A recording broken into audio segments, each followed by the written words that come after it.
మన ఇంటి పెద్ద మనిషి ఏంటంటే మన సంఘానికి పెద్ద మనిషి.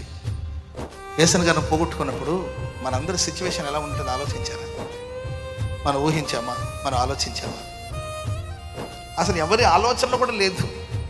సరే యేసయ్య గారికి ఏదైనా అయితే ఏంటో అని థింకింగ్ థాట్ కూడా చాలామందికి లేదు. ఎవరో మూర్ఖులు ఆలోచించుంటారేమో తప్ప దాదాపు మనకి ఎవరికి థాట్లో థింకింగ్ కూడా లేదు. సడన్గా ఇంటికి పెద్ద మనిషి, సంస్థకు ఒక పెద్ద మనిషి మనకి ఎన్నో విషయాలు బుద్ధి చెప్పి అన్నీ ఉండొచ్చండి. ఇప్పుడు మనకు అన్నీ జరుగుతుండొచ్చు, కానీ మన బాధలో ఉన్నప్పుడు ఫ్రెండ్ అని అంటూ ఉంటారు. మనకి ఏదైనా బాధలో ఉన్నప్పుడు, మనం ఎక్కడైనా తడబడినప్పుడు అట్లా కాదరా ఇట్లా కాదరా అని చెప్పి బుద్ధి చెప్పడం ఒక పెద్ద మనిషి యేసయ్య గారు. మనకి బాధపడుతున్నాడు, ఏం కాదులేరా ఎంత మంచి జరుగుతుంది అని ధైర్యం చెప్పడానికి ఒక పెద్ద దిక్కు. మనం ఏం తప్పు రే అట్లా కాదు ఇట్టు అని చెప్పి గద్దించి బుద్ధి చెప్పడానికి ఒక పెద్ద దిక్కు.